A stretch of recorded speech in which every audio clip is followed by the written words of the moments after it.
بسم الله الرحمن الرحيم السلام عليكم ورحمة الله وبركاته daawadayaasha iyo dhegeystayaasha qiimaha iyo qadarinta mudan ee daafaha dunida inagala socda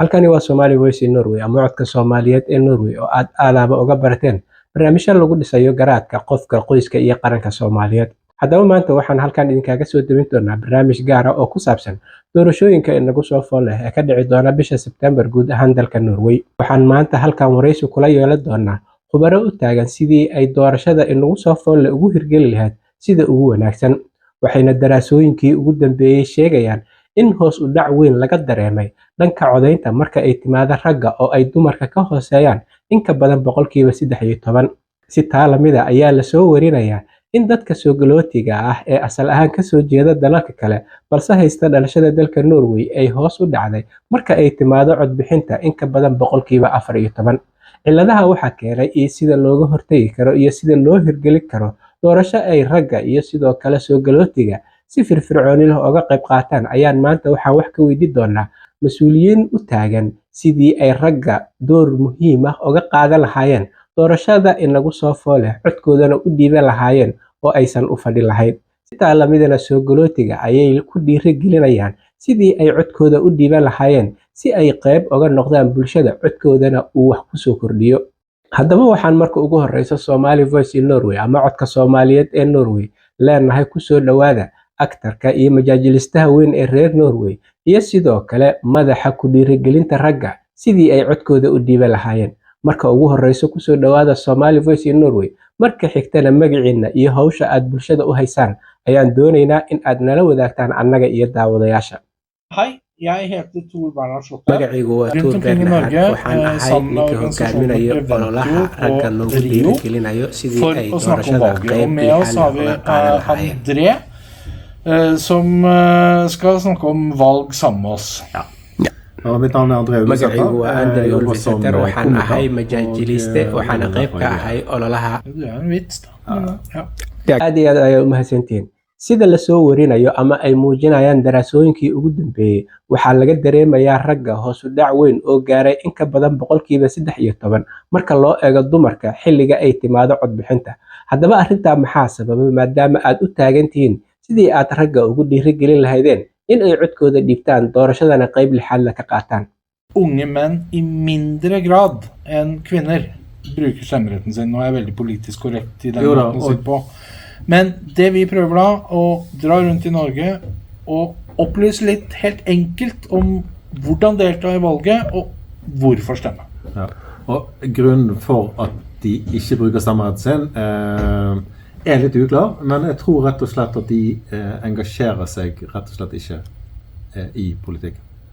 Det er en waxaa av hubaala in hovedgrunnene, og ragga så siiba er kuwada det dhalinyarada enkelte aysan som qayb føler lixaad leh ka at det qaadan ikke er noe doorashooyinka system, marka ay timaado at det ikke codbixinta betyr noe, sidaa daraadeed at waxaan det wareegi er, doonaa deegaanada kala deres duwan ee stemme blir dalka hørt Norway uansett, så det er si ikke aan viktig fariinta stemme. aan Vi xambaarsanahay er oo ah in ay ragga sterkt ka qayb uenige. qaataan doorashooyinka aan Ikke u fordi at gaarsiino ma én cadda stemme ofte sababaha velger ay et valg, men man doorashooyinka har uga for qayb eksempel qaadanin at en mana stemme kan ha qeexna noe å si waxa når ku det kalifayo ha yeeshee utdeling waxaan av, ku dadaalaynaa oo aan juhdi ku bixinaynaa sidii qayb lixaad leh ay uga noqon lahaayeen Men vi er opptatt doorashooyinka av å fortelle folk at hvis du er med og stemmer,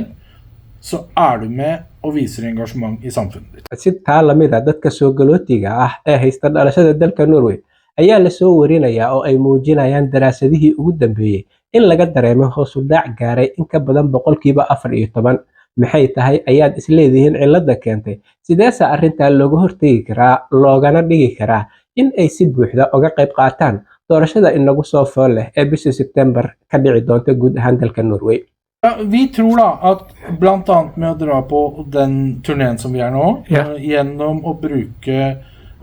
hyggelige folk som André Ulvesæter på sosiale medier, arrintan si loo gaarsiiyo fariinta ah in ay codkooda dhiibtaan qaybna ka noqdaan doorashada waxaa lagula wadaagi karaa baraha bulshada iyo sidoo kale qaybaha Men kala så er jo duwan ee alle har warbaahinta jo i forkant, spesielt i valgtider, så har jo alle en sånn messe, en politisk messe, og man må jo oppsøke mesteparten av informasjonen selv. For det er ingen waa som muhiim har- in doorashada laga kan qayb fortelle qaato hva oo de uu står qofku for. Ja, codkiisa det hender jo dhiibto det ha yeeshee kommer waxaa en looga politiker baahan og banker yahay på døra di. inuu Ja, isagu det er det raadsado særlig på- xogaha ku saabsan doorashooyinka bredbåndslinjen. iyo Og sida ay siyaasaddu u da socoto kan det jo være greit å være litt forberedt på hva de har tenkt å snakke om. muhiimadda Her i projektkeena Bergen har waa jeg hørt sidii at aad selveste codkiina u Erna dhiiban også drar lahaydeen rundt og ee ma banker på ahan dører. sidii aad u dooran Så lahaydeen inta politikerne aan prøver anagu jo doonayno å få din ikhtiyaarka idinka ayaa oppmerksomhet til å iskale stemme. laakiin waa muhiim Vi in i aad dette codkiina prosjektet dhiibataan er ikke så opptatt av hva du stemmer, eller det er vi ikke opptatt av i det hele tatt, men at du stemmer. Jeg er litt opptatt av det.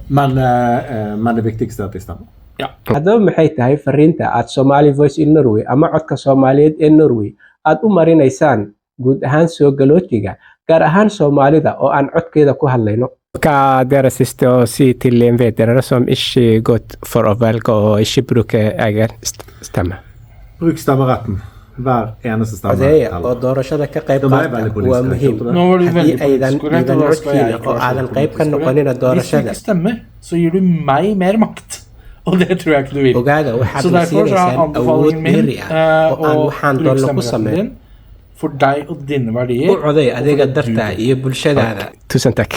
aad iyo aad ayaad u mahadsantihiin sida quruxda badan ee aad su'aalaheena uga jawaabteen halkani waa Somali Voice in Norway ama codka Soomaaliyeed ee Norway waxaana barnaamijkan gaarka ah idinla socodsiinayay aniga oo ah Cabdulaahi Nuur Xasan Shiine haddaba halhayska ugu dambeeya ee aan ku soo khatimayna barnaamijka waxa uu yahay